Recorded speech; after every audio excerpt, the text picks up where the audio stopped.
आम्ही दिवा शहरातर्फे आज पत्रकार परिषद घेतोय. पत्रकार परिषद घेण्याचं मुख्य कारण हे आहे की आपण पाहिलं की काल जो महापालिकेचा निवडणुकीचा निकाल लागलेला आहे तो किती धक्कादायक निकाल आहे आपण पाहिला असेल. ज्याप्रमाणे 2017ला जसं EVM मशीननी या लोकांना इथे दिव्यात जिंकवलं होतं त्याची पुनरावृत्ती पुन्हा 2026ला झालेली आहे. कारण जो मतदानाचा आकडा आपण बघितला असेल तर तो बरोबर त्या रेंजनी ते दाखवतात. जसं 2017ला त्यांनी दाखवलं होतं की 7,000चा टार्गेट सगळ्या मतदारांना दिलं होतं, तसंच यावेळी त्यांनी सगळ्यांना 8 ते 9,000चा टार्गेट बीट झालं असं दाखवलेलं आहे. दिव्यातली जनतेला यावेळी बदल हवं होतं आणि जनतेने ठरवलं होतं की हे नगरसेवक नको म्हणून. आणि जर कालपासून आम्हाला लोक फोन करतायत की जर आम्ही ह्या लोकांना मतदान केलं नाही तर हे सर्वच्या सर्व नगरसेवक हे निवडून आले कसे. कारण हा अनपेक्षित असा निकाल दिवेकरांना मिळालेला आहे. त्यामुळे सर्वांनाच या निकालाचा धक्का बसलेला आहे. सर्व लोक म्हणतात की हा आमचा केलेला मतदान नाही आहे, हा आम्ही निवडून दिलेले हे नगरसेवक नाही आहेत, ते EVM मशीननी या लोकांना निवडून दिलेले हे नगरसेवक आहेत. कारण या लोकांनी आत्तापर्यंत लोकांना पाण्याची सुविधा केली नाही, हॉस्पिटलची सुविधा केलेली नाही, पार्किंगची सुविधा केलेली नाही, ड्रेनेजची सुविधा दिलेली नाही आहे, मुलांसाठी चांगल्या शाळा दिल्या नाहीत, खेळाचे मैदान दिले नाहीत, ग्राउंड दिलं नाही, पोलीस स्टेशन दिलं नाही, फायर ब्रिगेड दिलं नाही, तरण तलाव दिलं नाही.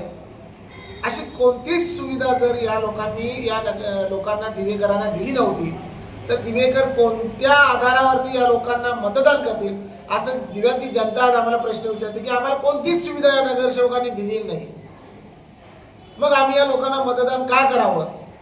आम्हाला यावेळी दिव्यात बदल हवा होता, आम्ही त्या दृष्टिकोनातून आम्ही मतदान केलं होतं.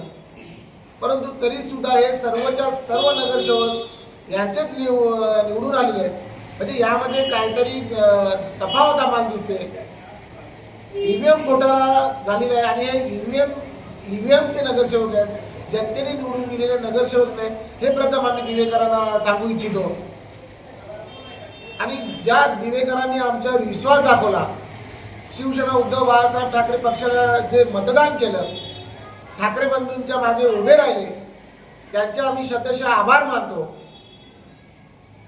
तुम्ही दाखवलेला विश्वास हीच आमची ताकद आहे. आम्ही दिवेकरांसाठी कालही काम करत होतो, आजही काम करणार आहोत आणि उद्याही आम्ही काम करणार आहोत. भले निवडणुकीत हार जीत होत असते,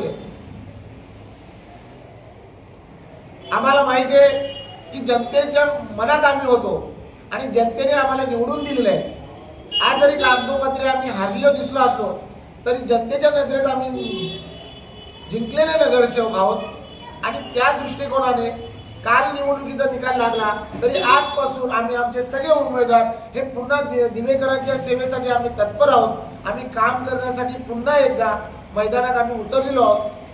रणांगण असतो, हार जीत होत असते, परंतु आम्ही हार पचवण्याची पण ताकद आमच्यात आहे आणि जिंकलो तरी जिंकण्याचा उत्साह साजरा करण्याची ताकदही आमच्यात आहे. त्याच्यामुळे दिवेकरांनी आशा सोडू नये. तुम्ही जो विश्वास आमच्यावर दाखवलेला आहे त्याच्यासाठी आम्ही शतशः तुमचे ऋणी आहोत आणि तुम्ही जेव्हाही हात मारा आम्ही तुमच्यासाठी सेवेसाठी तत्पर असू. काल जो निकाल लागलेला आहे तो आम्हाला असा वाटत नव्हतं की असं निकाल लागेल. पण मुंडे साहेबांनी सांगितल्याप्रमाणे हा उमेदवारांचा विजय नसून EVMचा विजय आहे. निकाल काही असो, आम्हाला मतदारांनी, नागरिकांनी आणि दिवेकरांनी बरोबर प्रेम दिलं, बरोबर मतदान केलं आणि काल निकाल लागला. आम्ही आज पहिला दिवस आहे, आजपासून आम्ही कामाला सुरुवात करत आहोत आणि कुठेही न डगमगता यापुढे दिवेकरांच्या सेवेत आम्ही शिवसेना उद्धव बाळासाहेब ठाकरे पक्षाच्या पदाधिकारी आणि कार्यकर्ता म्हणून आम्ही काम करत राहणार. सर्वप्रथम आम्हाला ईव्हीएम मशीन दाखवण्यासाठी आतमध्ये सोडलं. जेव्हा मी ईव्हीएम मशीन चेक करताना मला 3 मशीनचे सील हे ओपन दिसले. मी अधिकाऱ्यांना सांगण्यात आलं की या ईव्हीएम मशीनचं सील किंवा ईव्हीएम मशीन थोड्या प्रमाणात उघडे आहे. तर ते म्हणतात की असं काही नाही आहे, दुसऱ्या मशीन तुमची मतमोजणी आहे. पण मला अधिकाऱ्याकडून कोणतंही उत्तर अपेक्षित आलेलं नाही आहे. मी वारंवार त्यांना सांगत होते, पण त्यांनी ह्या गोष्टीकडे लक्ष दिलं नाही आहे. आणि ईव्हीएम मशीनी जर ओपन असताना आणि मतदार प्रभाग क्रमांक 28चा मतदार जर हा 4च्या नंतर घोषित करण्यात येते, तर दिवा शहरात दुपारी 1 ते 2च्या दरम्यान बॅनर लागण्यात आली. म्हणजे याचा अर्थ सत्ताधाऱ्यांना माहिती होतं की आम्ही आधीच विजयी झाले आहे आणि हे विजयी ईव्हीएम मशीनच्या आधारावर विजयी झालेले आहेत. जनतेने जर मतदान ठाकरे बंधूंना केलेलं आहे, तर मग हा मतदान गेला कुठे? मतदान जर दिवा शहरामध्ये जर समस्येचा पाऊस आहे, जर एकही समस्या या सत्ताधाऱ्यांनी गेल्या 10 वर्षापासून सोडवली नाही, तर जनतेने याला कोणत्या प्रकारे निवडून दिले? आणि जनतेने जो आम्हाला मतदान केलेलं आहे तो आम्हाला अपेक्षित आहे. आणि जर सर्वांना जर 19,000चं मतदान मिळतंय, हे कसं अपेक्षित आहे? जर सेम क्वांटिटी सर्वांना होतं, तर याचा पुढे मागे जर विचार न करता जर प्रत्येकाला मतदान समान झालेलं आहे, तर हे नक्कीच ईव्हीएम मशीनच्या आधारे निवडून आलेले आहेत. आणि मी निवडणूक आयोगाला प्रश्न करते की ज्यांनी हा 4 वाजेपर्यंत निकाल प्रभाग क्रमांक 28चा का थांबवण्यात आलेला आहे? जर 3 तास तुम्ही जर निकाल थांबवता, याचा अर्थ या लोकांनी काहीतरी केलेलं आहे. प्रभाग क्रमांक 27, 28, 29 या तिन्ही प्रभागाचे उमेदवार जर एक हाती सत्ता काढलेली आहे आणि हा निकाल आम्हाला अपेक्षित नाहीये. या निकालाबद्दल मी न्यायालयात जाणार आणि याचा दरवाजा मी ठोकवणार.